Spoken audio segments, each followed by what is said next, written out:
Assalamualaikum warahmatullahi wabarakatuh.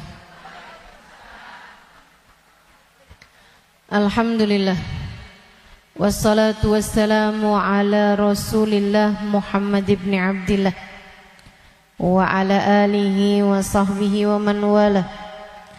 Subhanaka la ilma lana illa ma 'allamtana innaka antal alimul hakim. Rabbi shrah li sadri wa yassir li amri wahlul 'uqdatan min lisani yafqahu qawli. Amma ba'du. Alhamdulillah, wassalatu wassalamu ala Rasulillah Muhammad ibn Abdillah wa ala alihi wa sahbihi wa man wala. Subhanaka la ilma lana illa ma 'allamtana innaka antal alimul hakim. Rabbi shrah li sadri wa yassir li amri wahlul 'uqdatan min lisani yafqahu qawli. Amma ba'du. Alhamdulillah, sama-sama kita hormati, kita muliakan keluarga besar dari Majelis Ta'lim Masjid Agung Kota Tasikmalaya, Hajjah Rima Maryati, dan juga Ibu Ketua Majelisnya Ibu Hajjah Nunung. Kita doakan semoga senantiasa dalam limpahan rahmat ridha Allah SWT. Mereka berdua beserta segenap keluarganya dalam limpahan ridha Allah Subhanahu wa taala. Panjangkan umurnya, sehatkan badannya, dimudahkan urusannya, kabulkan hajatnya, semakin dicinta Allah Subhanahu wa taala dan Rasulnya. Sama-sama kita hormati Ibu Hajjah Neng Alia Nurul Huda, istri dari Ketua MUI dan DKM Masjid Agung.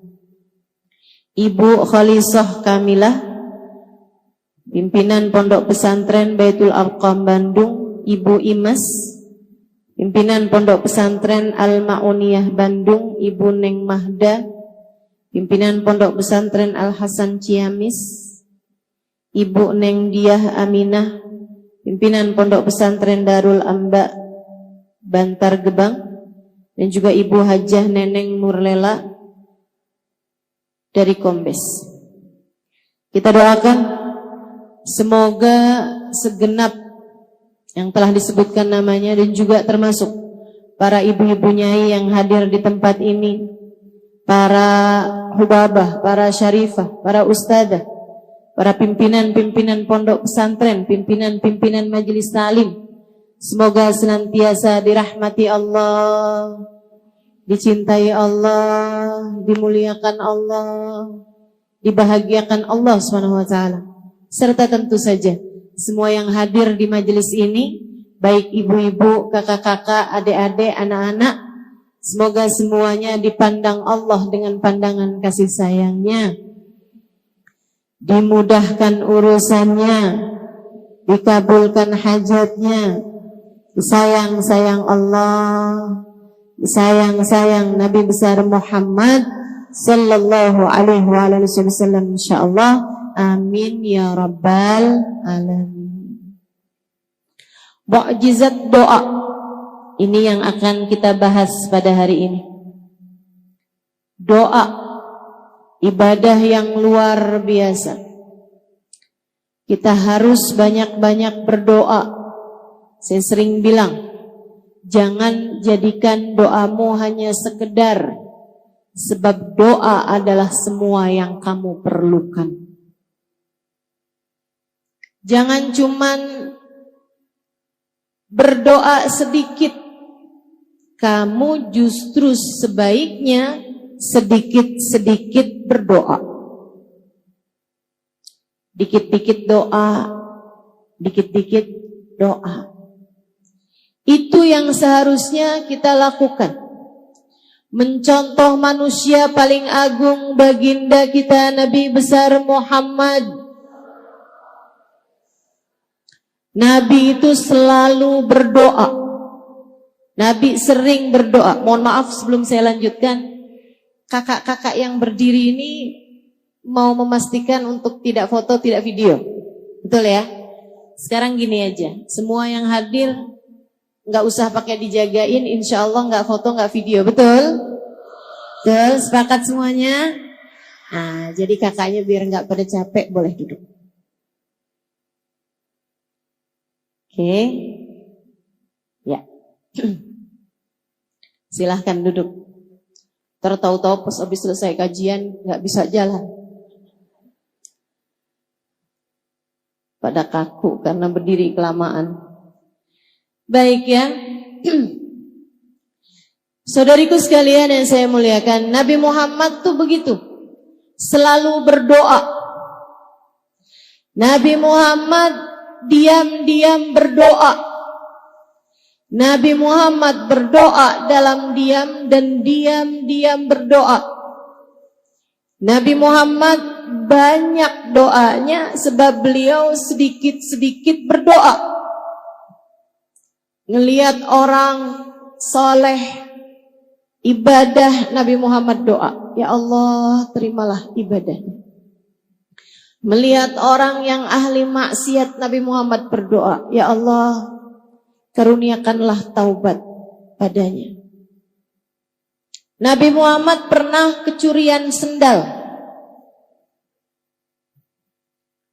Jadi rupanya maling sendal itu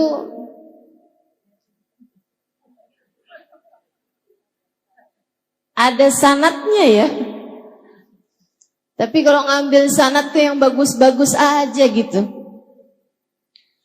Maling sendal, Nabi kehilangan sandalnya di suatu tempat. Begitu tahu sandalnya hilang, dan teman-teman, Nabi itu nggak kayak kita punya beberapa pasang sendal. Sendal ke pasar lain, betul? Sendal ke pasar ikan lain, sendal rumah lain, sendal jalan-jalan lain, sendal kondangan lain. Begitu? Nabi nggak gitu.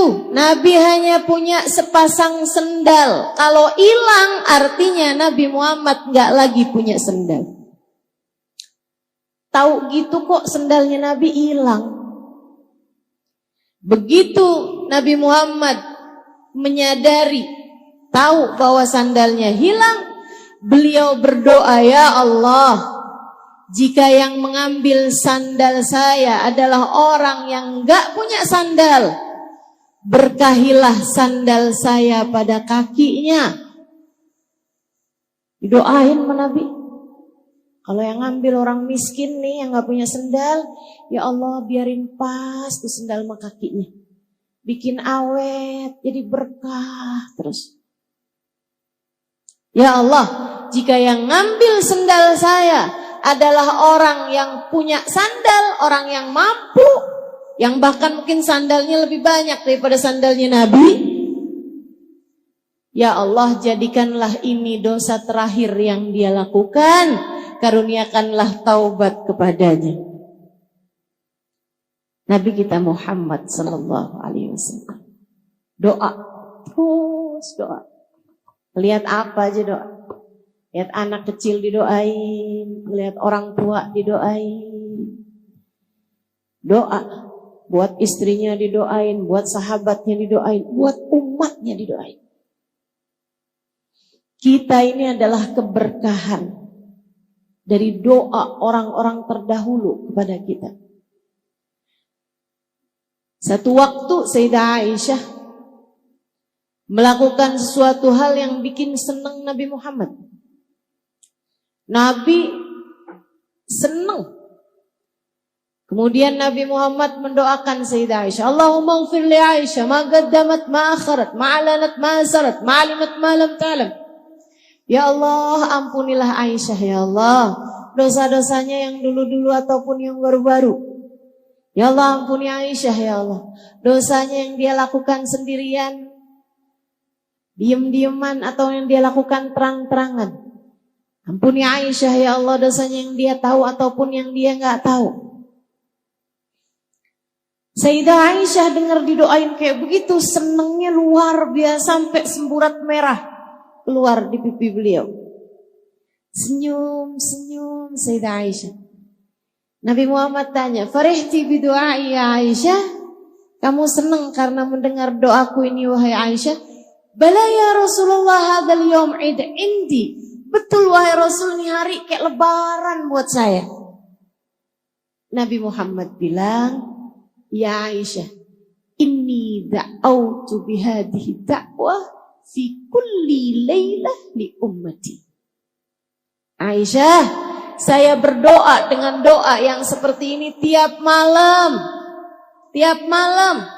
Sesudah panjang sholat Nabi Muhammad, sesudah panjang berdiri Nabi Muhammad, sesudah panjang sujud Nabi Muhammad membenamkan dirinya dalam doa. Ya Allah, ampunilah, ampunilah, ampunilah. Buat siapa wahai Rasul? Li ummati, untuk umatku.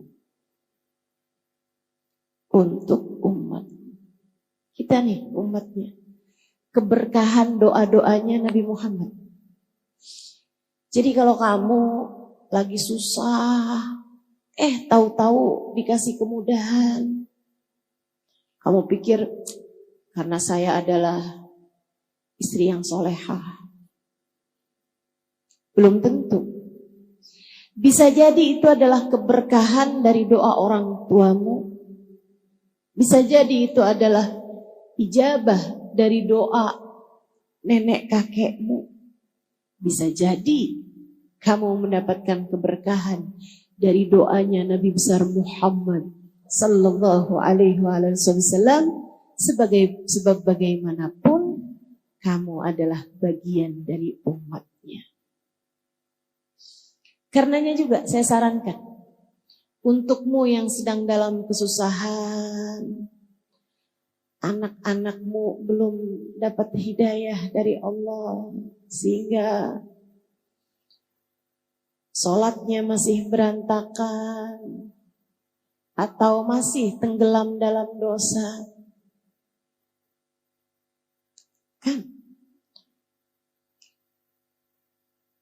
Saya kesian sama ibu-ibu yang anaknya masih belum dalam jalan hidayah Allah SWT.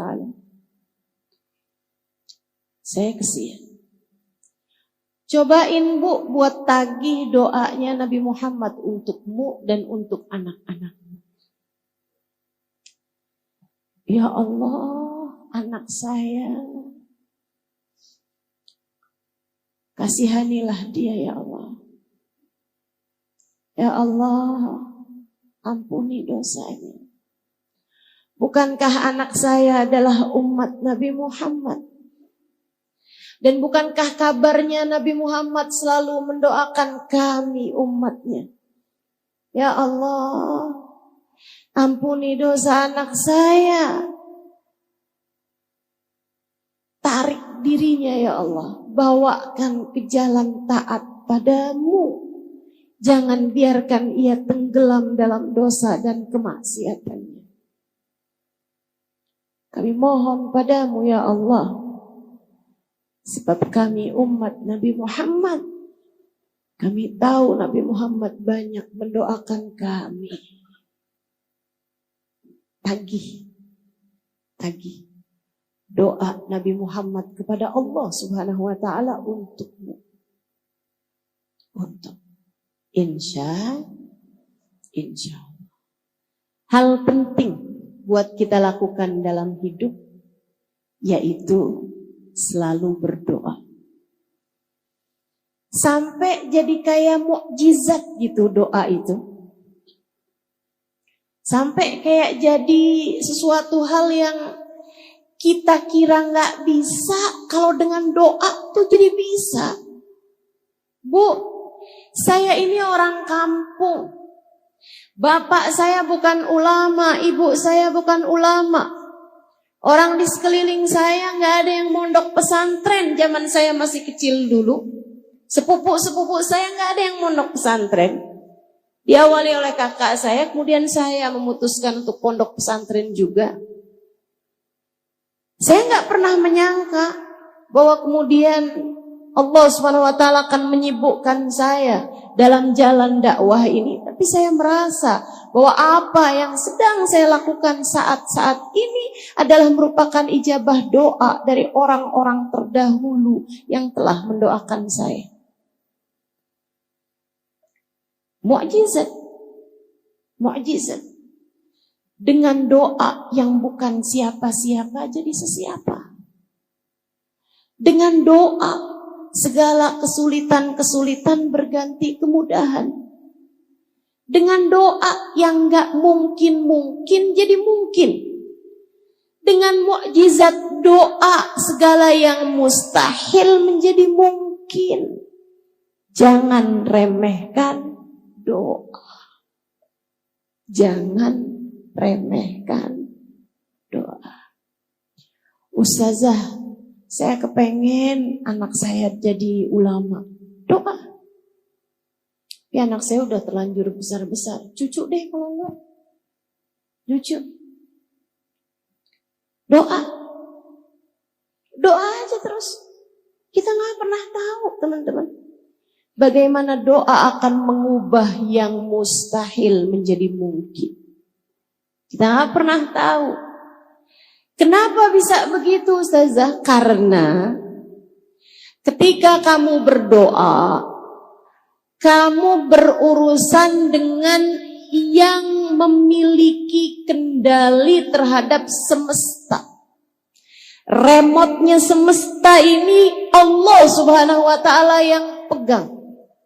Innama amruhu idza arada syai'an ay yaqula lahu kun. Sungguhnya urusan Allah Subhanahu wa taala apabila menghendaki segala sesuatu tinggal berkata jadilah, maka jadilah sesuatu tersebut. Buat orang mungkin kayak mustahil, tapi buat Allah apa sih yang mustahil? Semuanya jadi mungkin. Karenanya jangan berhenti berdoa dan jangan remehkan doa, sebab itu adalah sumber kekuatanmu yang sesungguhnya. Saya ulangi, doa adalah sumber kekuatanmu yang sesungguhnya. Maka jangan remehkan doamu dan jangan jauh-jauh dari doa. Doa terus, doa terus. Jangan sedikit berdoa, akan tetapi kamu seharusnya sedikit-sedikit berdoa. Insya Allah. Urusan ijabahnya itu insya Allah. Man wufiqa lid-du'a lam yuhramul ijabah. Kata Sayyidina Ali. Siapa yang ditakdirkan berdoa, Allah akan berikan kepadanya ijabahnya. Sebab meskipun berdoa itu kayak saya kepengen, saya minta sama Allah, saya mau doa sama Allah. Kayak kamu gitu, yang menghendaki, pada kenyataannya hanya yang dikehendaki Allah untuk berdoa, dia yang akan berdoa. Kita lihatnya kayak kita yang maju duluan baru Allah ijabah. Padahal sebenarnya undangannya udah dikasih duluan. Padahal sebenarnya Allah Subhanahu wa ta'ala menghendaki, maka Allah Subhanahu wa ta'ala menjadikan hamba-hamba yang diinginkan dekat dengannya, dialah yang kemudian akan menyibukkan dirinya dengan berdoa. Makanya ayat tentang doa salah satu dari ayat favorit saya dalam Al-Quran. Salah satu. Ada beberapa ayat-ayat yang lain dan semua ayat-ayat Al-Quran memiliki keindahan-keindahannya tersendiri, memiliki sir-sirnya tersendiri. Kalau saya sebut sebagai ayat favorit saya, karena saya merasa bahwa ayat ini indah, kena buat saya. Dan saya rasa itu juga kena buat kamu. Salah satu dari ayat indah, ayat yang kena buat saya adalah ayat mengenai doa ini. A'udzu billahi minasyaitonir rajim. Wa idza sa'alaka 'ibadi anni fa inni qarib. Ujibu da'watad da'i idza da'an. Falyastajibu li wal yu'minu bi la'allahum yarshudun. Wa idza sa'alaka ibadi anni fa inni qarib. Apabila ada hambaku, bukan hambaku, hamba-hambaku, ibad. Apabila ada hamba-hambaku bertanya kepadamu wahai Nabi Muhammad tentang aku, fa inni qarib, katakan padanya sesungguhnya aku dekat.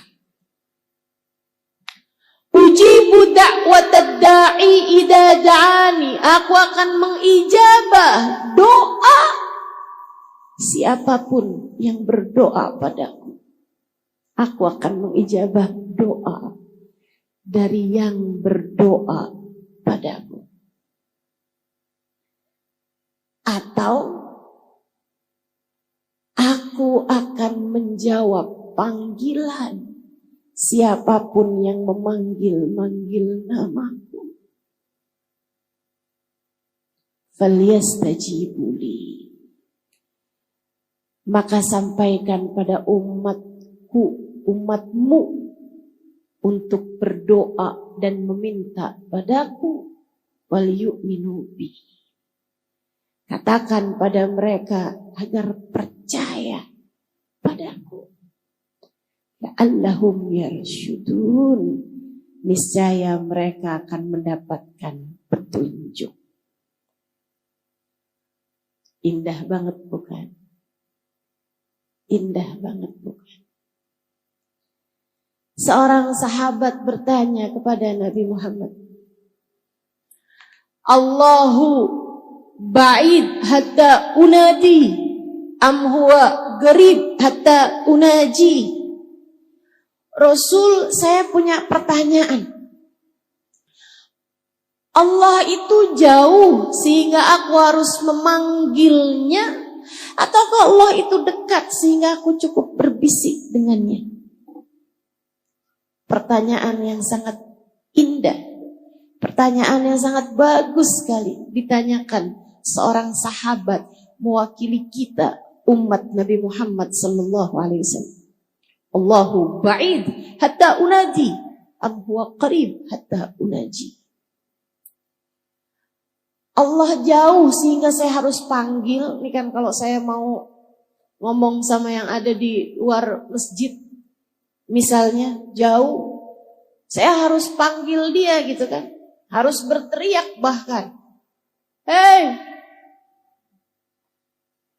Misalnya, kalau saya sebut namanya, karena jauh, saya harus memanggilnya.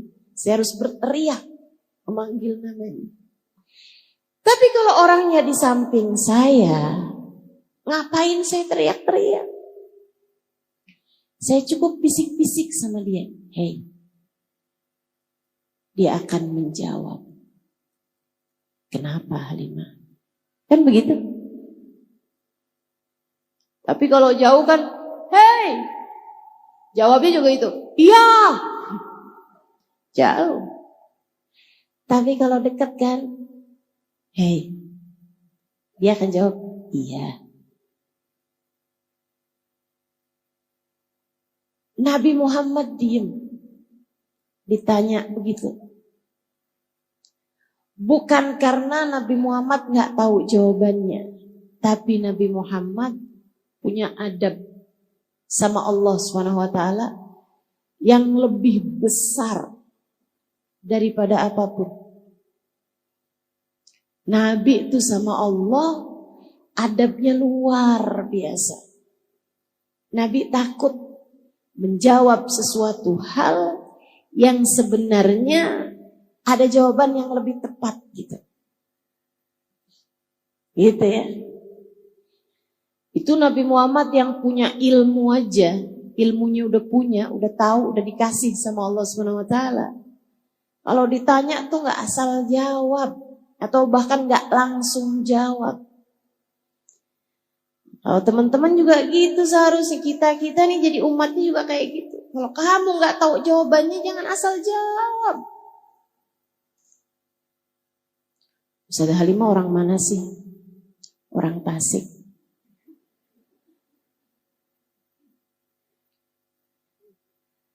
Kan namanya asal jawab. Kalau kita nggak pasti-pasti, jangan jawab. Sehingga sekalian, apalagi kalau ditanyanya perkara urusan hukum tentang Allah, tentang Rasulullah, tentang hukumnya ibadah, tentang tauhid dan seterusnya, tentang agama, ini jangan asal jawab. Nantinya jadi orang-orang yang kata Nabi Muhammad, fadallu wa adallu. Mereka pun menyesatkan dan kemudian menjadikan orang lain tersesat. Mereka sesat dan kemudian menyesatkan orang lain. Nabi diam. Saat itulah Allah SWT mengutuskan malaikat Jibril untuk memberitahu kepada Nabi Muhammad jawaban yang ditanyakan oleh sahabat ini. A'udzubillahi minasyaitonirrajim. Wa idza sa'alaka ibadi anni fa inni qarib. Apabila hambaku bertanya kepadamu, wahai Nabi Muhammad, apakah aku dekat ataukah aku jauh, sampaikan padanya fa inni qarib. Sungguhnya aku Allah adalah zat yang dekat. Saudaraku sekalian, fakta bahwa Allah dekat adalah sesuatu hal yang sangat melegakan bagi saya dalam hidup saya. Fakta bahwa Allah Subhanahu wa taala adalah zat yang dekat dengan diri kita adalah fakta yang seharusnya membuat kita selalu tenang dalam segala keadaan. Allah dekat dengan kita. Kamu takut dari apa? Kalau kamu tahu bahwa Allah dekat denganmu. Kamu sedih dari apa? Kalau kamu tahu Allah dekat denganmu. Ustazah, Allah itu beneran dekat. Dekat. Sedekat apa? Saya kasih tahu. Sedekat apa? Sedekat seseorang dengan bayangannya? Bukan. Sebab bayangan akan hilang saat kegelapan. Allah tak pernah hilang. Lantas sedekat apa Ustazah? Biarkan Allah sendiri yang menjawabnya. Saya kalau bayangin dekat, sedekat ruh dengan tubuh. Saya kalau bayangin dekat. Karena kita gak bisa gerak, gak bisa pejam mata, gak bisa tidur, gak bisa bangun, kecuali dengan ruh yang menempel dalam tubuh kita. Tapi teman-teman, ruh dengan jasad terpisah ketika datang kematian.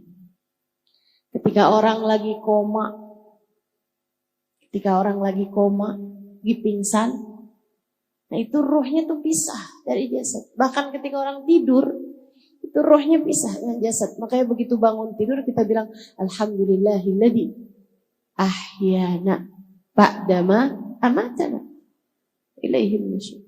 Ya Allah, terima kasih Engkau kembali menghidupkan aku setelah sebelumnya Engkau mematikan aku.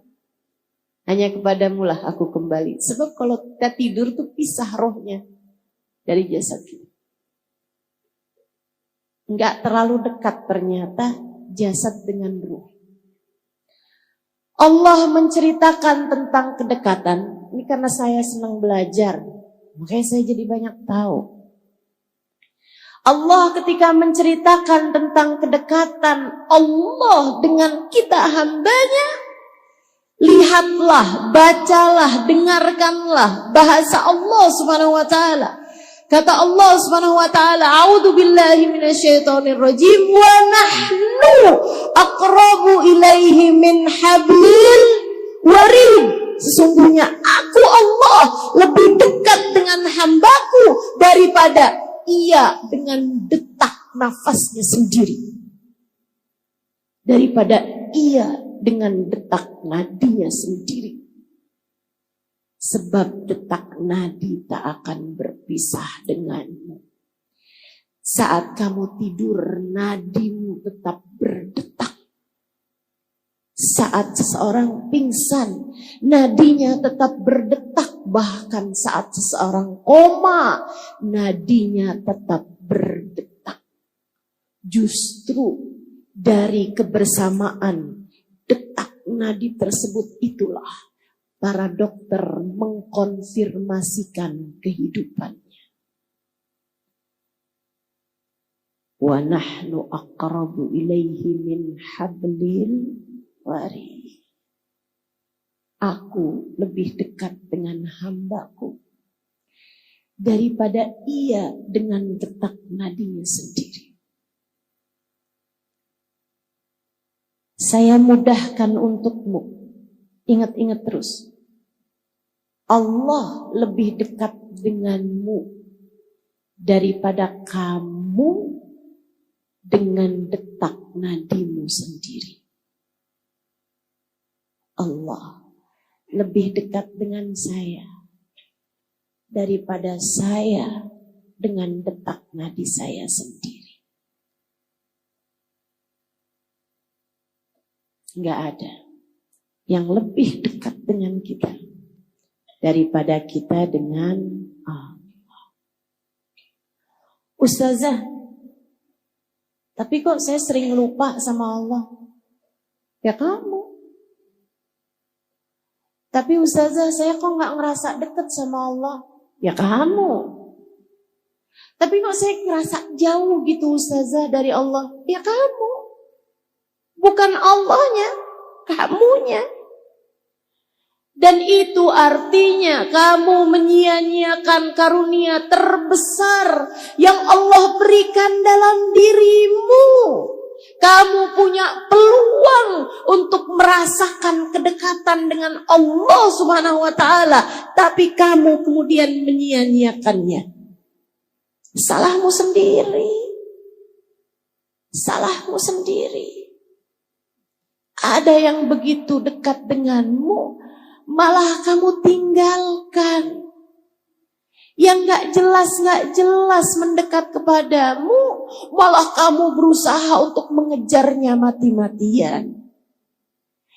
Yang membahagiakanmu, menenangkanmu,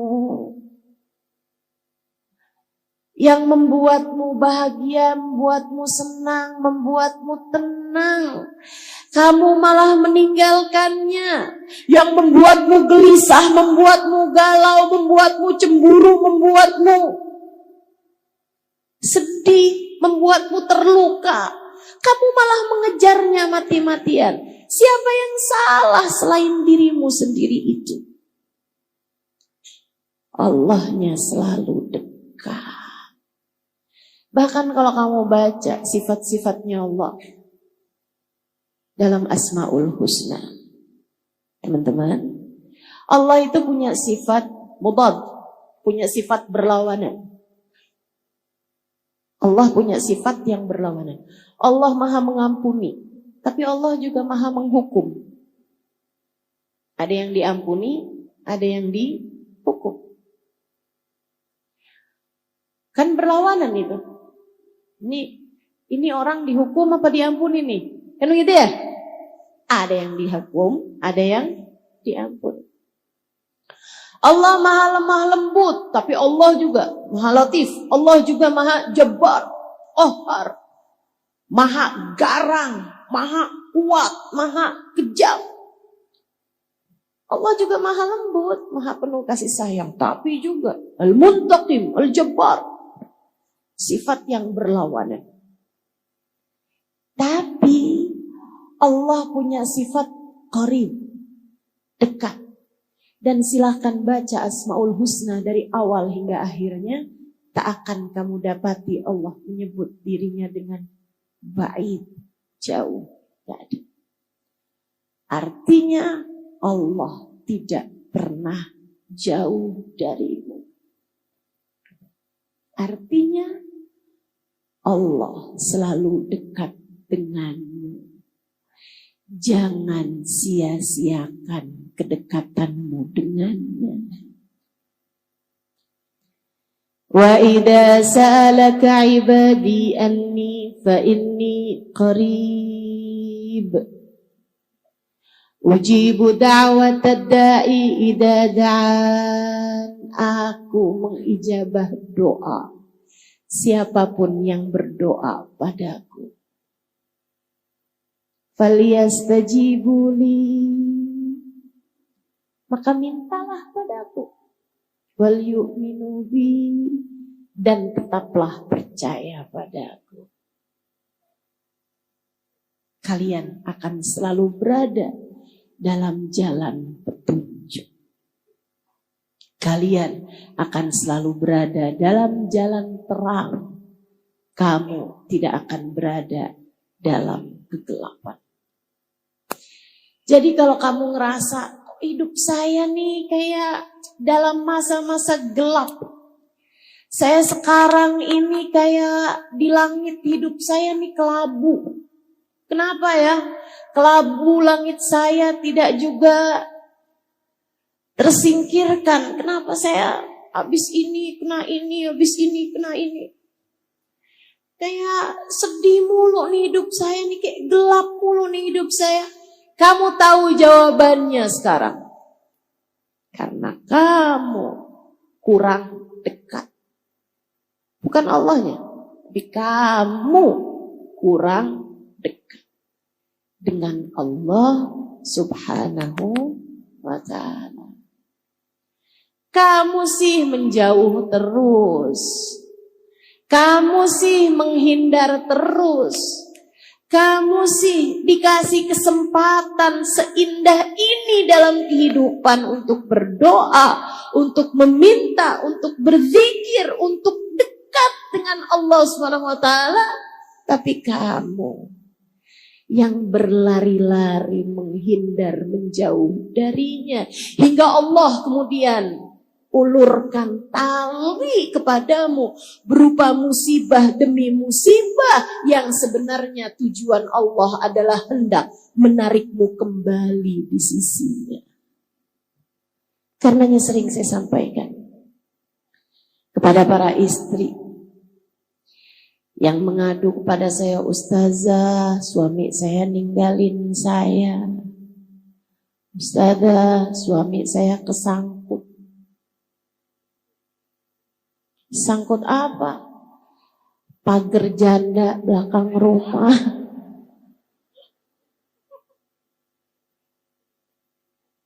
Ustazah, anak saya ninggalin saya. Ustazah, sahabat saya ninggalin saya. Ustazah, saat ada orang di sekelilingmu meninggalkanmu, itu adalah tali yang Allah Subhanahu wa ta'ala ulurkan untukmu. Karena kamu selama ini selalu kepengen kabur mulu dari Allah Subhanahu wa ta'ala. Pernah lihat ada ibu-ibu sholat di Masjidil Haram atau Masjid Nabawi? Ibu-ibu Arab sholat Masjidil Haram, Masjid Nabawi, bawa anak. Anaknya umur 2 tahunan gitu, yang belum bisa diomongin. Kalau umur 3 tahun, 4 tahun masih bisa diajakin ngobrol. Biasanya kalau umur 2 tahunan kan belum tuh bisa diajakin ngobrol, tapi udah bisa jalan, udah bisa lari. Itu kan paling susah dijagain. Tapi ibunya kepengen sholat. Apa yang dia lakukan? dia pakein tali ke anaknya. Pernah lihat?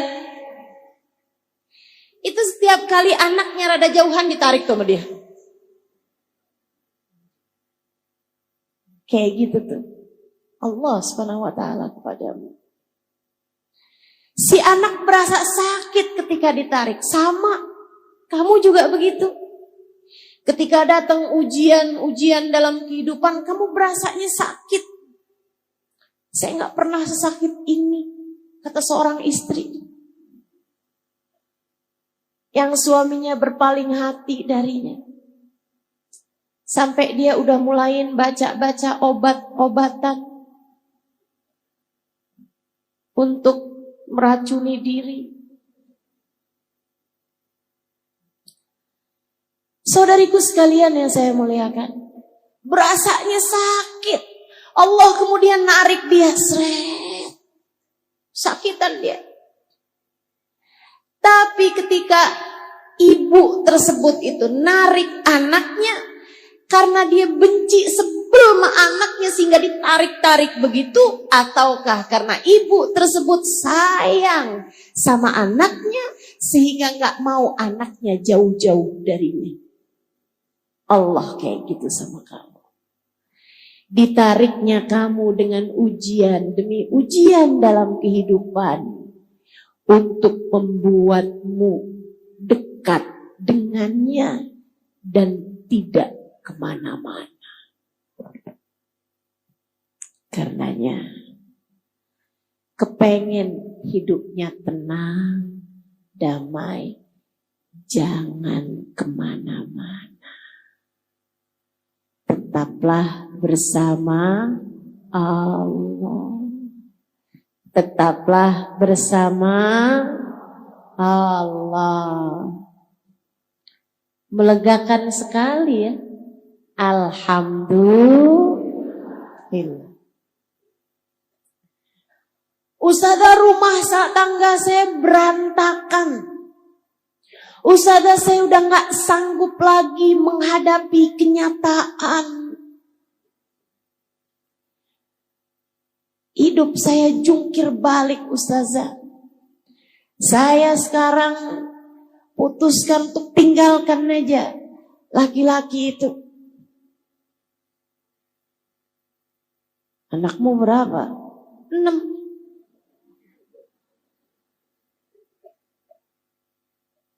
Bu, orang berumah tangga tuh ada setannya.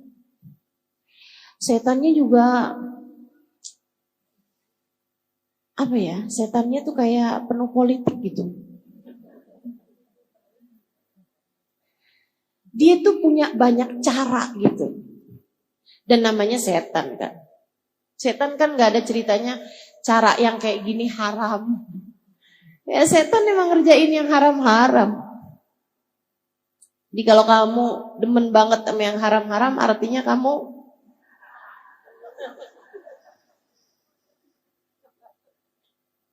rumah tangga tuh ada setannya. Tahu namanya? Ya tuh pada kenal. Orang kalau lagi pacaran, setannya tuh berusaha untuk deketin hingga terjadi perzinaan. Kalau lagi pacaran. Tapi kalau udah menikah, setan ganti visi misi. Setan itu terjadi penyerahan jabatan ketika seseorang menikah. Gitu kan? Nih, tugas saya udah selesai. Katanya setan yang ngajakin zina. Sekarang dia udah nggak zina lagi tuh, suami istri. Kalau melakukan hubungan intim kan udah nggak zina lagi. Nih, tugas saya udah selesai. Sekarang tugas kamu udah SIM. Oke, siap. Nih, job desk kamu dibuka. Memisahkan pasangan suami istri. Dengan segala macam caranya. Politik tahu semua dia. Dari membuat istrinya cemburuan.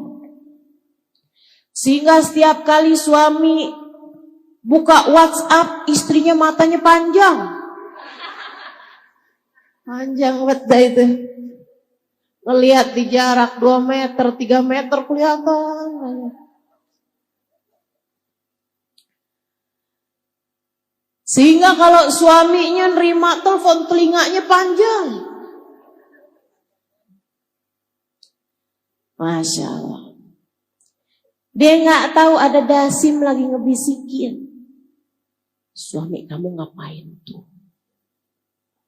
Suami kamu lagi ngobrol sama siapa tuh? Kelihatannya kayak ketawa-ketawa gitu dia.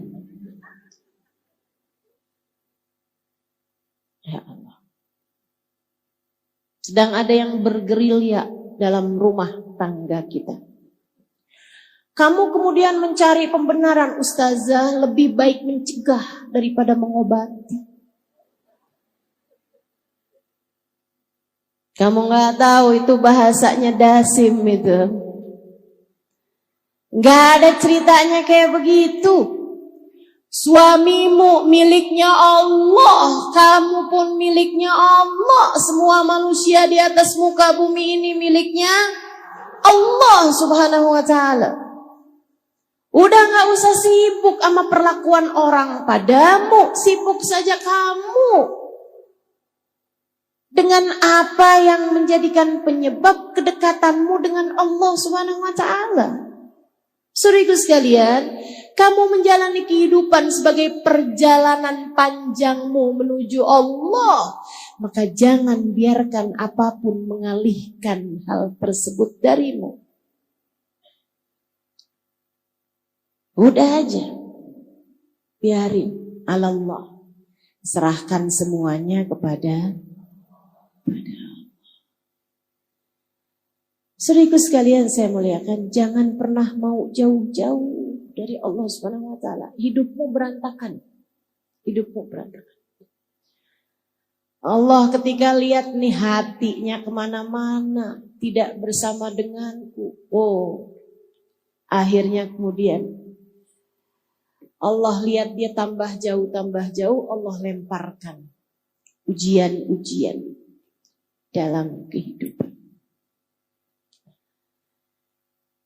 Mendekatlah terus kepada Allah. Gimana caranya mendekat? Falyastajibuli. Berdoalah. Ud'uni astajib lakum. Berdoalah niscaya akan aku ijabah, kata Allah Subhanahu wa ta'ala. Berdoalah niscaya akan aku ijabah. Enak bener. Gitu doang ya Allah. Iya, gitu doang. Panggil namaku, aku akan jawab panggilanmu. Minta padaku, aku akan memberi kepadamu. Teman-teman saudaraku sekalian, benar banget kalau Sayyidina Umar bin Khattab sampai bilang, Inni la akhaf du'ai ghairu mustajab. Saya nggak takut doa saya nggak mustajab, nggak takut saya. Saya nggak takut doa saya nggak diijabah, saya nggak takut. Yang saya takutkan adalah Allah tidak lagi mengizinkan saya untuk berdoa. Ketika seseorang dalam hidupnya nggak doa, dia kira dia yang ngerasa nggak perlu mendoa. Padahal kenyataannya Allah yang tidak mengizinkan dia untuk memanggil-manggil namanya. Kenapa? Karena dia sudah tidak lagi berharga di sisinya. Maka berdoalah, jangan pernah jauh-jauh dari doa. Jangan pernah jauh-jauh dari Allah dengan selalu kamu memanggil-manggil namanya dalam doa. Dalam sholat kamu doa, terutamanya di sujud-sujudmu itu. Ya Allah, jangan tinggalin saya. Ya Allah, ampuni saya.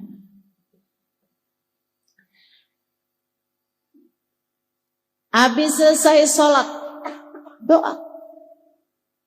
Angkat tanganmu minta padanya. Habis zikir, doa. Minta apa yang kamu mau. Kata Nabi Muhammad, orang kalau habis selesai sholat nggak doa, itu kayak orang habis kerja belum nerima bayarannya udah jalan.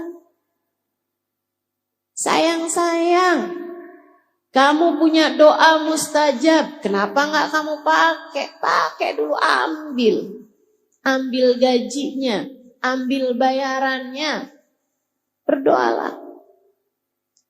Kalau perlu sebelum kakimu bergerak, sebelum pindah posisi duduk, doa dulu.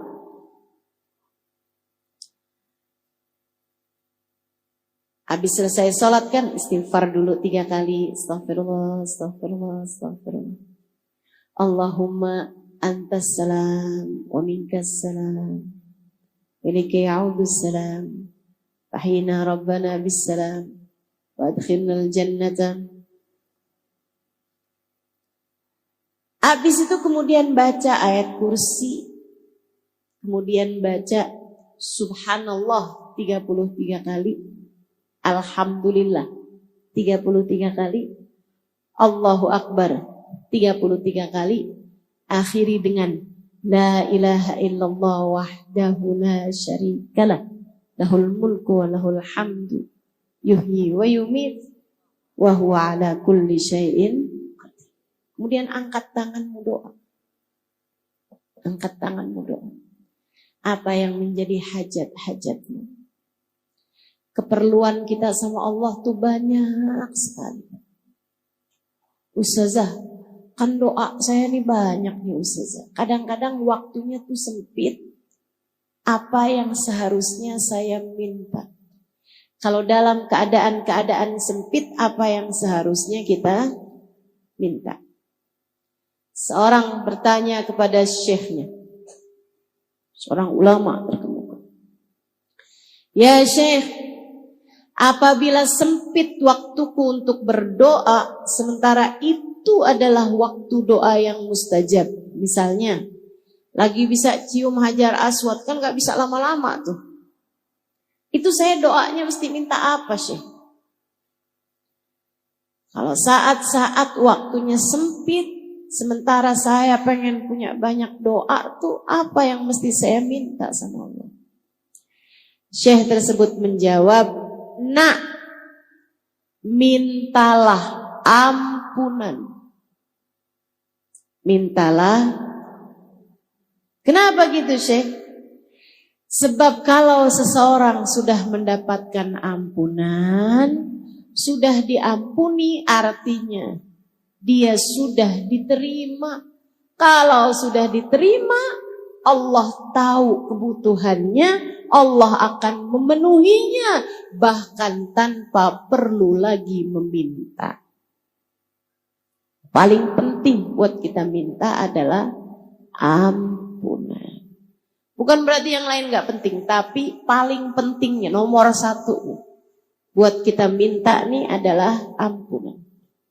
Jadi kalau kamu tanya, Ustazah apa yang paling perlu buat kita minta? Nomor 1-nya adalah ampunan. Kenapa gitu?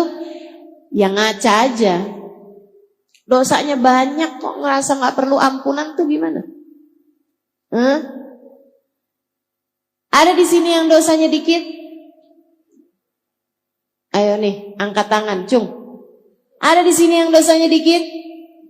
Nggak ada. Ada yang kurang dikit Ustazah dosa saya. Kayaknya udah kebanyakan semua nih dosa-dosa kita ini.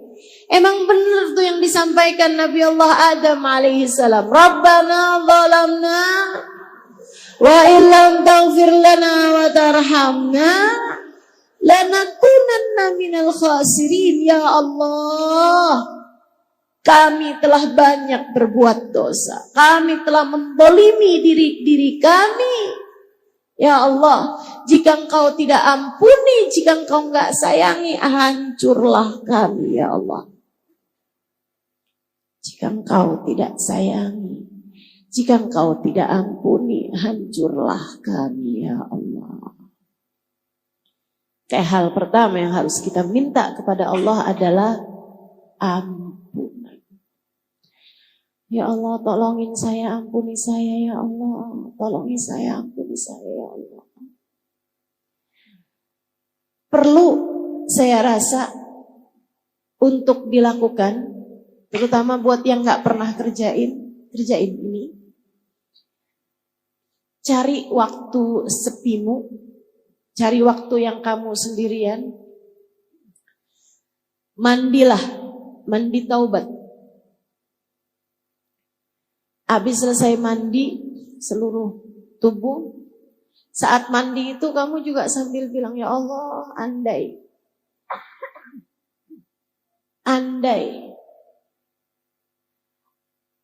semudah ini membersihkan diri dari dosa-dosa. Andai membersihkan dosa semudah membersihkan badan ini ya Allah. Hanya Engkau yang dapat melakukannya ya Allah. Bersihkan diri saya dari dosa-dosa, sebagaimana saya membersihkan diri saya dari kotoran-kotorannya. Habis itu sholat. Tentu saja sesudah handukan, segala macam ya. Masa mesti diceritain kayak gitu? Ustazah, tadi kan mandi, terus sholat Ustazah. Sholatnya gak pakai mukena. Ya itu gak usah diceritain, kita semua tahu lah. Sholat 2 rakaat. Usolli sunnatat taubah rakaatain lillahi ta'ala. Sholat 2 rakaat. Usahakan jauhkan dulu HP, pastikan keadaannya tenang. Karena bagaimanapun kamu lagi khusyuk gitu, terus tiba-tiba kedengaran dari HP kamu, Shopee.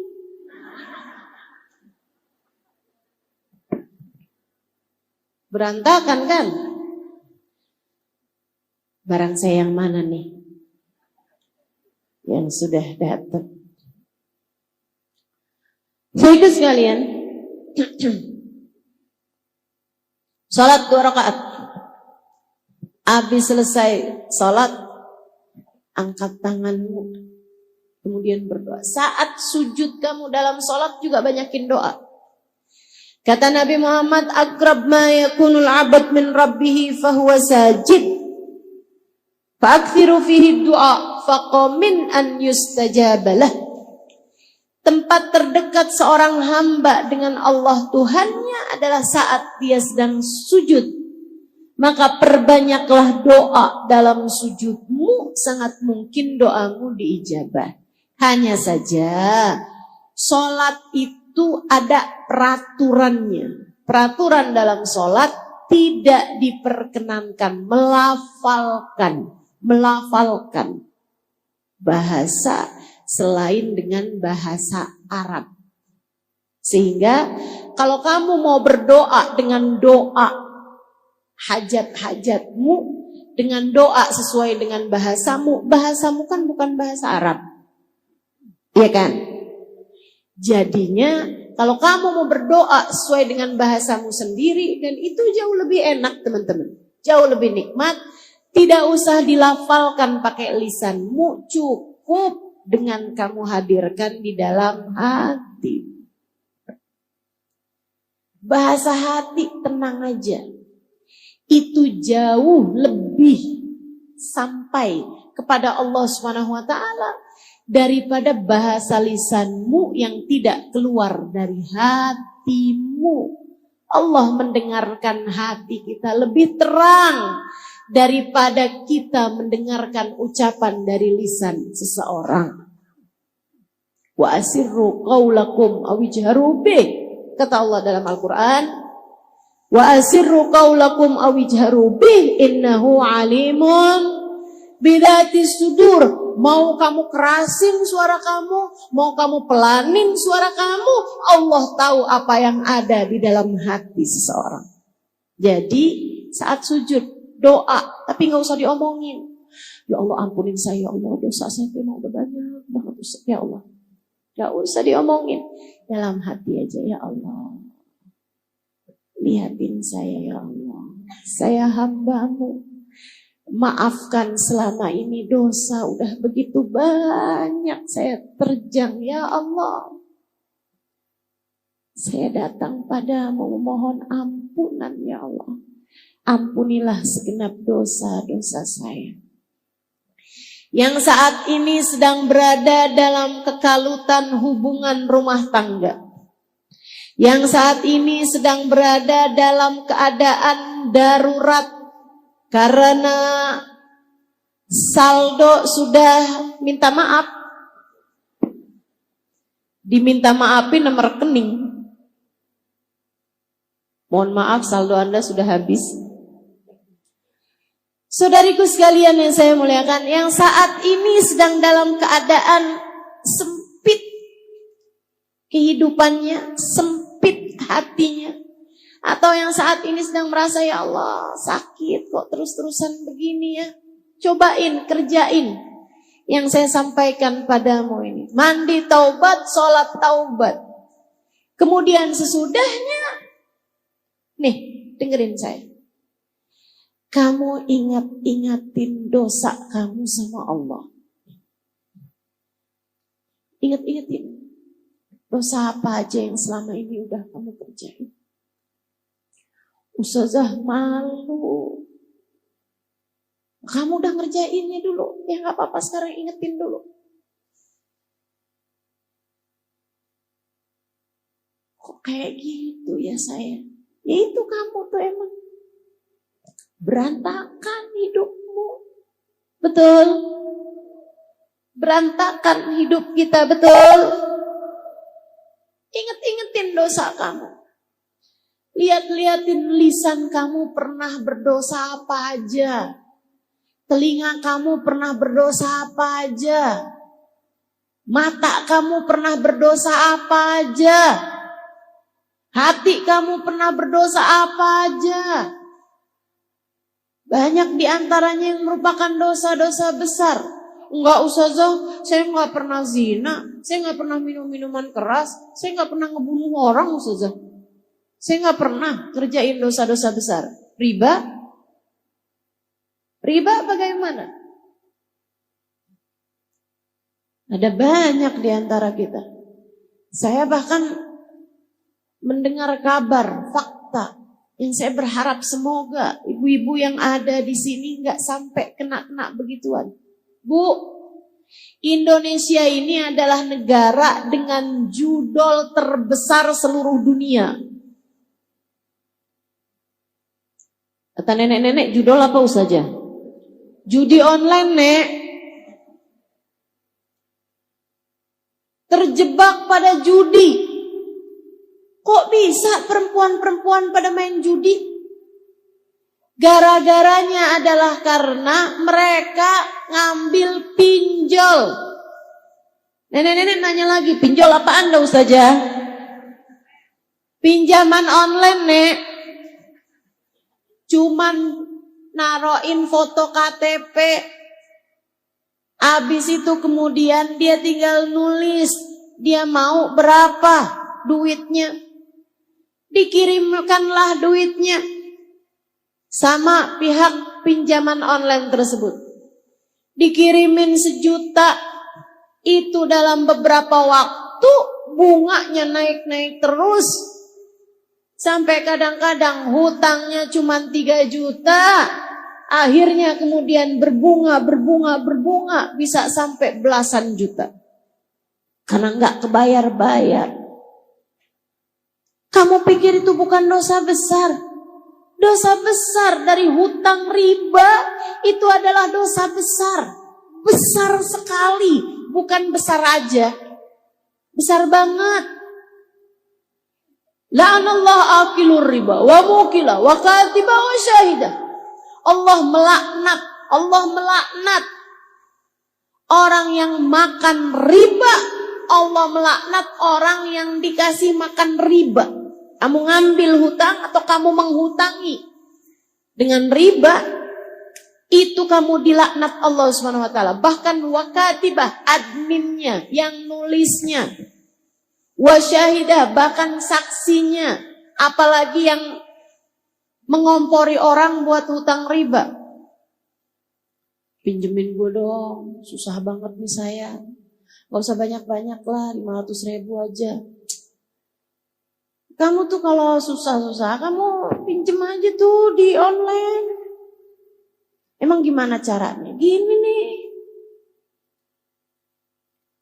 Termasuk la'anallah, Allah melaknat mereka itu. Dosa besar.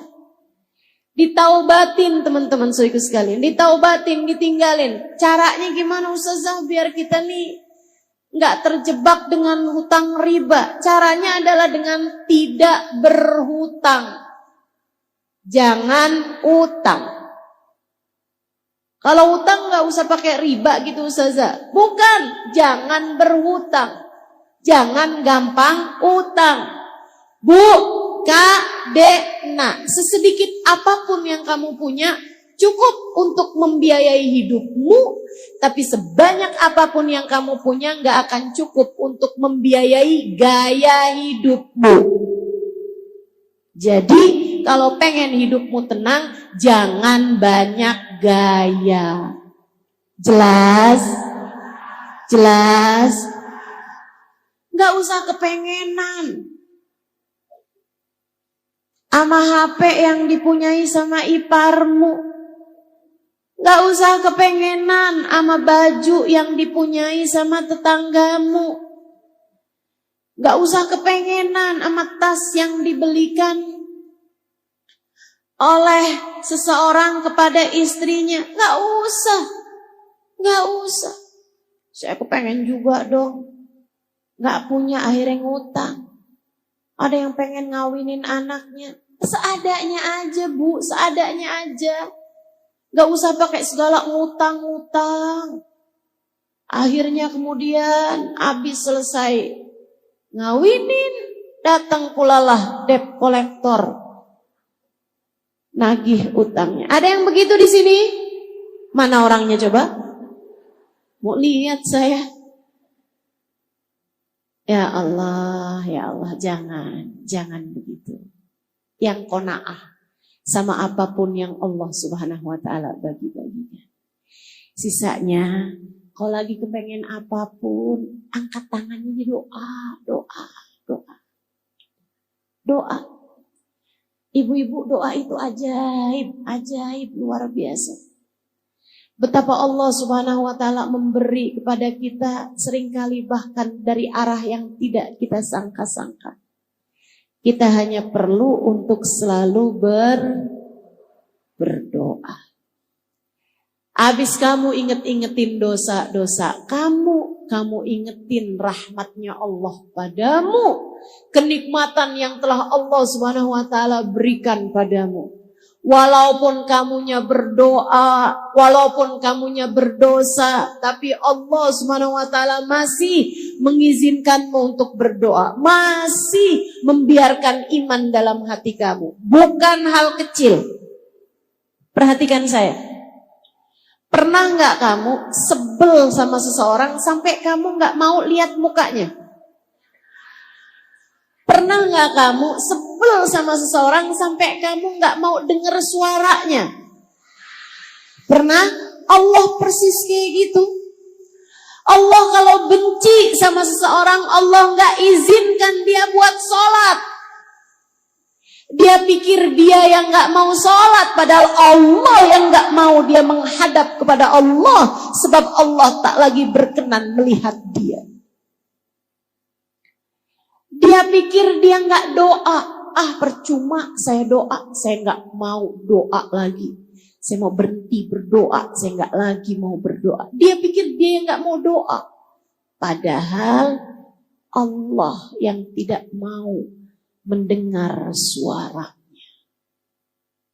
Memanggil-manggil nama Allah SWT. Allah tak lagi berkenan.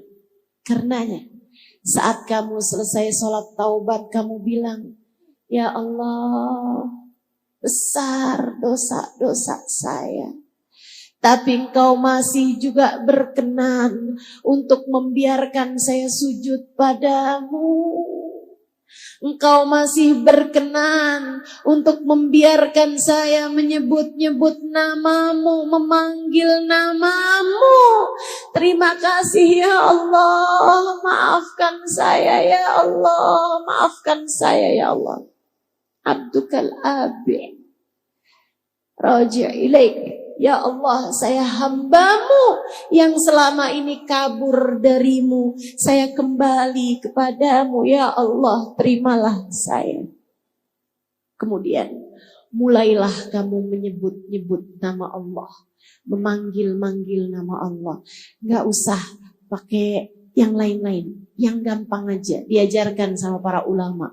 Ada di dalam kitab I'anatul Talibin ala syarhi Fathul Mu'in. Mulailah dengan kamu menyebut nama Allah, memanggil nama Allah.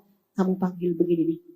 Ya Allah, ya Allah, ya Allah. Tiap kali kamu sebut namanya, kamu hadirkan dia di dalam hatimu. Kamu berdoa padanya.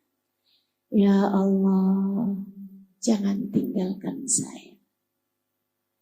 Lisanmu menyebut, ya Allah. Hatimu berbisik, tetaplah ada untuk saya. Ya Allah, pandanglah saya dengan pandangan kasih sayang. Ya Allah, tetaplah ada untuk saya ya Allah. Ya Allah, ampuni dosa saya ya Allah. Ya Allah, sayangi saya ya Allah. Ya Allah, nasib saya ada dalam genggaman-Mu ya Allah. Ya Allah, jika Engkau tidak menyayangi saya, hancurlah saya ya Allah. Binasalah saya ya Allah. Terus kamu sebut namanya 70 kali, 100 kali, seenakmu menyebut namanya. Kemudian akhiri dengan sholawat kepada Nabi Muhammad. Saudaraku sekalian, ada adab-adab dalam berdoa, diantaranya adalah yang disebut Nabi Muhammad, awalilah doamu dengan sholawat padaku, akhirilah doamu dengan sholawat padaku. Karena sholawat padaku pasti diterima sama Allah. Masakah Allah terima depan belakangnya dan ditolak tengah-tengahnya. Jadi awali doa dengan bersolawat, akhiri pula doa dengan sholawat. Kemudian ada lagi adab-adabnya berdoa. Salah satunya yang Allah sebut dalam Al-Quran, doa jangan cuman minta dunia. Ada banyak diantara kita tuh yang kalau doa mintanya dunia melulu. Bahkan lebih kerucut lagi, doanya cuma minta duit melulu. Ada tuh yang begitu. Di sini ada apa enggak? Kamu orangnya? Silahkan angkat tangan, hadirkan doamu. Minta apa yang jadi doamu? Ya Allah, duit ya Allah. Duit yang banyak ya Allah. Usaha saya ya Allah biar jalan bagus ya Allah. Ya Allah biar saya bisa bayar utang ya Allah. Ya Allah duit ya Allah. Saya perlu buat beli rumah ya Allah. Ya Allah duit ya Allah, saya perlu buat beli tanah. Ya Allah duit ya Allah, saya perlu buat ganti HP. Ya Allah duit ya Allah, saya pengen pergi haji. Amin katanya.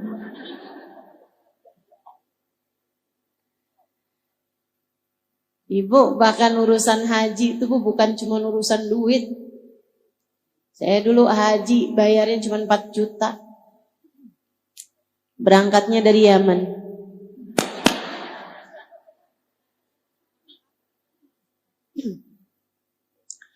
Teman-teman saya ikut sekalian yang saya muliakan. Doa Jangan cuman minta harta, jangan cuman minta dunia, apalagi cuman sekedar minta duit. Malu sama Allah. Enggak malu apa? Malu, Bu. Saya sih malu. Malu sama Allah Subhanahu wa taala. Ada banyak hal-hal besar yang kita perlukan. Kok cuman yang diminta duit aja. Disindir sama Allah dalam Al-Qur'an. A'udzu billahi minasyaitonir rajim. Wa minhum man qala rabbana atina fid dunya falaysa lahu fil akhirati min khalaq. Wa minhum man qala rabbana atina fid dunya hasanah wa fil akhirati hasanah wa qina 'adzaban nar. Ulaika lahum nasibum mimma kasabu wallahu sari'ul hisab. Kata Allah, ada tuh hamba-hambaku yang kalau doa tuh tiap angkat tangan mintanya, ya Allah kasih buat dunia saya, ya Allah kasih buat dunia saya, ya Allah saya minta duit, ya Allah saya minta jodoh, saya minta sehat, semuanya dunia. Ustazah minta kesehatan dunia juga. Sesuatu hal yang tidak kamu bawa mati artinya dunia. Artinya untuk dunia. Semua yang gak kamu bawa mati akhirnya untuk dunia. Saya tanyain, kalau kamu mati suami kamu ikut bawa masuk dalam kubur apa enggak? Enggak. Kalaupun kamu mau narik dia ke dalam kuburan, dianya gak mau. Kalau saya mati, kamu mati juga ya Bang? Ogah. Saudaraku sekalian, saya mulai, apapun yang tidak kamu bawa mati, bagian dari dunia. Dan apapun yang tidak kamu bawa mati, jangan kejar mati-matian. Hartamu, rumahmu, termasuk suamimu, termasuk anak-anakmu, bagian dari dunia. Gak usah segitunya minta. Saya menikah udah lebih daripada 20 tahun. Tapi saya gak dikasih anak. Belum dikasih anak, gak tahu saya. Gak dikasih anak sama Allah Subhanahu wa taala. Apakah saya minta mati-matian urusan anak? Enggak. Ngapain? Yang saya minta mati-matian adalah ampunan. Yang saya minta mati-matian adalah hidayah. Yang saya minta mati-matian adalah kasih sayang Allah Subhanahu wa taala kepada saya. Saudaraku sekalian yang saya muliakan, tuh yang harus kamu minta. Kemudian lagi adab kita untuk berdoa. Pastikan rezeki yang masuk di dalam perutmu, makananmu halal. Sebab kalau orang rezekinya haram, fa'anna yustajabalah. Kata Nabi Muhammad, bagaimana mungkin doanya akan diijabah sama Allah. Innallaha thayyib la yaqbalu illa thayyiba. Allah itu bagus, Allah itu baik, Allah itu indah. Tidak akan menerima yang haram-haram. Yang jelek-jelek, yang syubhat, yang haram gak akan diterima sama Allah Subhanahu wa taala. Jadi kalau kamu kepengen doamu mustajab, ibadahmu diterima, jadi ringan mengerjakan kebaikan-kebaikan, saudariku sekalian yang saya muliakan, pastikan rezekimu halal. Ustazah, bukannya minta keutuhan rumah tangga itu sesuatu yang baik? Iya. Tapi kan suami gak kita bawa mati Ustazah. Betul, suami gak kita bawa mati. Tapi hubunganmu dengan suamimu itu hubungan yang sangat panjang hingga sampai di akhirat. Dengerin saya. Nabi Muhammad mengatakan, ayu mamratin salat fardha, samat syahraha, wa ta'at zawjaha, faltadkhulil jannah min ayyi babin sya'at. Kalau ada seorang perempuan, salatnya bagus, puasanya bagus, walaupun dia gak punya puasa sunnah, gak punya sholat sunnah, tapi dia punya amal ibadah yang lain, yaitu dia benar sama suaminya, dia taat sama suaminya, dia bagus sama suaminya, nanti di akhirat dia boleh masuk surga dari pintu manapun yang dia inginkan. Jadi kamu berdoa meminta hubungan baik, rumah tangga yang bagus di atas muka bumi ini, artinya kamu sedang meminta surgamu sendiri. Tapi doanya Bukan asal, ya Allah jadikanlah suamiku tidak pernah berpaling hati dariku. Jangan biarkan ada pelakor menjadi yang ketiga dalam rumah tangga kami. Bukan gitu doanya. Ya, bukan gitu doanya. Ya Allah jadikan suamiku tergila-gila padaku. Jangan. Sehingga sekalian, doanya gimana? Ya Allah jadikanlah saya istri yang solehah bagi suami saya. Doa begitu. Ya Allah, jadikanlah rumah tangga kami sebagai rumah tangga yang kau pandang dengan kasih sayang-Mu ya Allah. Kemudian siapa yang kepengen rumah tangganya utuh, rumah tangganya bagus, rumah tangganya dalam cinta dan kasih sayang Allah, seringlah berdoa bersama-sama, sholatlah dengan berjamaah, mengerjakan kebaikan bersama-sama, sedekah barengan, baca Quran, baca zikir habis sholat bersama-sama. Orang kalau sering beribadah bersama-sama pasangan suami istri, Allah melihatnya sebagai satu kesatuan. Dengarkan saya, yang sudah dipersatukan oleh Allah, tidak ada sesiapapun yang dapat memisahkannya. Siapapun yang dipersatukan Allah, tidak ada siapapun yang dapat memisahkannya. Bersatunya dengan apa Ustazah? Bukan dengan harta, bukan dengan jabatan, bukan dengan rupa. Bukan berarti kalau saya cantik suami saya gak akan kemana-mana. Siapa bilang? Ibu-ibu sekalian, kalau kamu kepengen hati suamimu gak kemana-mana, tidak kepada yang haram, akan tetapi kepadamu yang halal, jadilah kamu hamba Allah SWT yang solehah. Sebab Allah kalau cinta sama seorang hamba, Allah jadikan hati hamba-hambanya yang soleh-solehah mengarah kepadanya. Gitu. Tenang, hati suami kamu tuh adanya dalam genggaman Allah. Jangan dikit-dikit cerai. Jangan dikit-dikit nuntut suami. Kamu gak bisa kayak suami orang. Maksud kamu selama ini kamu bukan orang gitu? Saya gak mau hidup sama kamu, dah. Saya mau pisah aja sama kamu. Gak gitu ceritanya, gak gitu. Minta keutuhan rumah tanggamu sama Allah. Jadilah istri yang salehah dan beribadahlah bersama-sama. Insya Ustazah, doain anak itu termasuk dari minta dunia? Bukan. Itu bagian dari minta agama. Tapi kan anak kan gak saya bawa mati Ustazah. Betul, anakmu gak kamu bawa mati. Tapi apa yang dikerjakan sama anakmu sesudah kamu mati nanti, jika ia adalah kebaikan, akan mengalirkan pahala kepadamu dalam alam kuburmu. Dan jika dia adalah dosa demi dosa, bisa jadi mengalirkan dosanya ke dalam alam kuburmu. Karenanya kamu harus terus-terusan minta kepada Allah Subhanahu wa ta'ala agar anak-anakmu dijadikan anak-anak yang soleh-solehah, hingga dia dapat menjadi qurrat ain, jadi penyejuk hati bagimu di dunia sampai kelak ketika kamu sudah berada dalam alam kubur. Minta.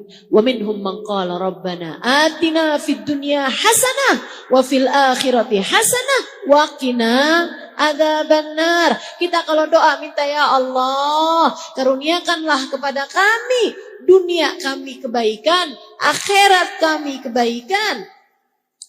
Jauhkan kami dari siksa api neraka-Mu ya Allah. Ulaika lahum nasibum mimma kasabu. Kalau yang kamu minta adalah akhirat, selain daripada kamu minta dunia, maka Allah Subhanahu wa ta'ala akan memberi sesuai dengan doamu itu. Dan juga Allah Subhanahu wa ta'ala sari'ul hisab, adalah zat yang cepat dalam membalas. Maka yuk kita akhiri majelis kita ini dengan kita udah ngerti sekarang. kita harus terus-terusan berdoa. Dan kita juga ngerti, doa kita biar diijabah. Awali dengan salawat, akhiri dengan salawat. Doanya jangan cuma minta urusan dunia. Dan juga pastikan rezeki yang masuk dalam diri kita adalah rezeki yang halal. Kita juga udah ngerti hal terbaik yang harus kita minta kepada Allah Subhanahu wa taala lebih daripada apapun adalah ampunan. Dan selebihnya doa-doa kebaikan-kebaikan bagi agama kita, bagi hati kita. Minta dikaruniai guru, minta dikaruniai kesehatan hati lebih daripada kesehatan badan, minta dijauhkan semua sifat-sifat yang tercela, minta biar Allah Subhanahu wa taala mengaruniakan hati yang penuh dengan kehusyuan, hati yang penuh dengan qanaah, hati yang penuh dengan keikhlasan, hati yang bersih, jauh dari kebencian-kebencian. Kita minta pada Allah Subhanahu wa taala, semoga Allah senantiasa memandang kita dengan pandangan kasih sayangnya. Ala hadhihi niyyah wa bikulli niyatin salihah jami'ah syamilah. Saya doakan semoga yang sudah berumah tangga, rumah tangganya dijaga Allah, rumah tangganya dipelihara Allah. Yang hadir di sini semoga yang jadi istri yang salehah. Suamimu semoga Allah jadikan suami yang saleh. Yang sudah punya anak semoga anak-anaknya dijadikan anak-anak yang saleh-salehah. Bawa kebaikan dan kebahagiaan bagimu dunia hingga akhirat. Untuk segala kebaikan-kebaikan kita minta pada Allah Subhanahu wa taala, ya Allah, jauhkan saya dari dosa-dosa dan dekatkan saya dengan taat padamu ya Allah. Jauhkan kami dari dosa-dosa dan dekatkan kami dengan taat dan ibadah padamu ya Allah. Ala hadhihi niyyah wa bikulli niyatin salihah jami'ah syamilah ila hadratin Nabi Muhammad sallallahu alaihi wa sallam. Al-Fatihah bersama-sama. A'udzu billahi minasyaitonir rajim. Alhamdulillahi rabbil alamin. Ar-Rahmanir Rahim. Maliki yaumiddin. Iyyaka na'budu wa iyyaka nasta'in. Ihdinas siratal mustaqim. Siratal ladzina an'amta 'alaihim ghairil maghdubi 'alaihim waladdallin. آمين. اللهم بحق الفاتحة برمة الفاتحة بركة الفاتحة تفتح لنا أبواب الخير تعاملنا معاملة أهل الخير تكفينا من جميع الفتن والمهن والبؤس والضير إنك ولي كل خير ومتفضل بكل خير برحمتك يا أرحم الراحمين. Ya Allah, pandanglah semua yang hadir di majelis ini dengan pandangan kasih sayang. Lihat semuanya ya Allah. Lihat semuanya ya Allah. Yang tuanya, yang mudanya ya Allah. Yang datang dari dekat maupun yang datang dari jauh ya Allah. Lihat semuanya ya Allah. Yang solehah dan yang belum solehahnya ya Allah. Lihat semuanya ya Allah. Yang dosanya sedikit, yang dosanya banyak. Lihat semuanya ya Allah. Yang aibnya sedikit, yang aibnya banyak. Lihat semuanya ya Allah. Yang baik, yang belum baik, lihat semuanya ya Allah. Lihat semuanya ya Allah. Yang selama ini telah engkau cinta ataupun yang selama ini belum engkau cinta, lihat semuanya ya Allah.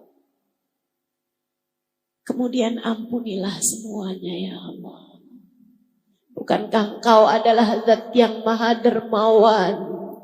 Dan bukankah sang dermawan memberi sesuai dengan kebutuhan? Maka yang perlu ampunan banyak, kasih ampunan yang banyak padanya ya Allah. Yang perlu ampunan besar, kasih padanya ampunan yang besar ya Allah. Kami mohon kepadamu ya Allah, ampunilah semuanya ya Allah. Biar ringan jalan hidupnya ya Allah. Ampunilah semuanya ya Allah. Agar saat datang ajal menjemputnya, dia mati dalam husnul khatimah. Agar saat ajal datang menjemput kami menghadapmu dalam husnul khatimah. Ya Allah, ampuni semua dosa-dosa kami ya Allah. Tutupkan segenap aib-aib kami ya Allah. Kabulkan segenap hajat-hajat kami ya Allah. Bereskan segala urusan-urusan kami ya Allah. Karuniakan kepada kami rezeki yang halal, yang baik, yang berkah. Rumah tangga kami jagakan ya Allah. Seperti mana Engkau telah menjaga rumah tangga para kekasih-kekasih-Mu ya Allah. Seperti Engkau telah menjaga rumah tangga Nabi Muhammad dan Sayyidah Khadijah. Seperti Engkau telah menjaga rumah tangga Sayyidah Fatimah dan Sayyidina Ali. Seperti Engkau telah menjaga rumah tangga hamba-hamba tercinta di sisi-Mu ya Allah. Jadikan kami istri yang salehah. Jadikan suami kami suami yang saleh. Imam yang baik dalam rumah tangga kami. Jadikan anak-anak kami anak-anak yang saleh-salehah ya Allah. Kami menyayangi anak-anak kami. Sayangilah mereka ya Allah. Kami menyayangi anak-anak kami. Sayangilah mereka ya Allah.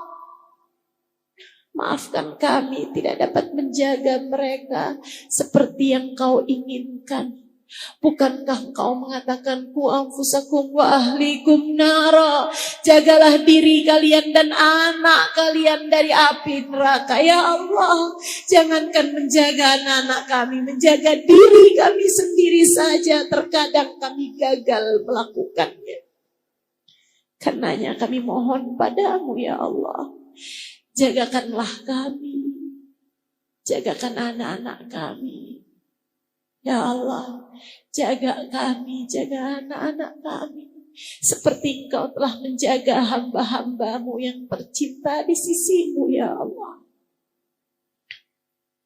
Kami mohon kepadamu ya Allah. Sayangi kedua orang tua kami. Sayangi kedua orang tua kami. Yang masih hidup, peliharalah mereka ya Allah. Peliharalah mereka ya Allah. Karuniakan kesehatan padanya, zahir batin. Sayangi kedua orang tua kami ya Allah. Sebagaimana mereka telah menyayangi kami di masa kecil. Yang orang tuanya telah ada di dalam alam kubur. Kami titipkan mereka padamu ya Allah. Tolong urusi mereka dalam alam kubur mereka. Bahagiakan mereka dalam alam kubur mereka ya Allah. Pertemukan mereka dengan Nabi Muhammad. Karuniakan pada mereka syafaat Nabi Muhammad. Bahagiakanlah mereka dalam alam kubur mereka ya Allah. Sayangi kami dimanapun dan kapanpun kami berada. Sayangi saat mampu kami. Sayangi saat tidak berdaya kami. Sayangi saat sehat kami. Sayangi saat sakit kami. Sayangi saat kami dicinta, sayangi saat kami dibenci. Sayangi kami ya Allah, dimanapun dan kapanpun saja kami berada. Ya Allah, ya Allah, ya Allah. Kami mohon padamu, apabila datang ajal menjemput kami, matikan kami dalam husnul khatimah. Jadikanlah kalimat terakhir yang keluar dari lisan kami adalah kalimat La ilaha illallah. La ilaha illallah. La ilaha illallah. Muhammadur Rasulullah sallallahu alaihi wasallam. عليها نحيا وعليها نموت وعليها نبعث إن شاء الله تعالى من الآمنين الذين لا خوف عليهم ولا هم يحزنون برحمتك يا أرحم الراحمين. Rasakan kepada kami syafaat Nabi Muhammad sallallahu alaihi wasallam dimanapun saja kami berada. Sallallahu ala sayyidina Muhammadin wa alihi wa sahbihi wasallam. Fadri subhana rabbika rabbil izzati amma yasifun. Wassalamun alal mursalin walhamdulillah.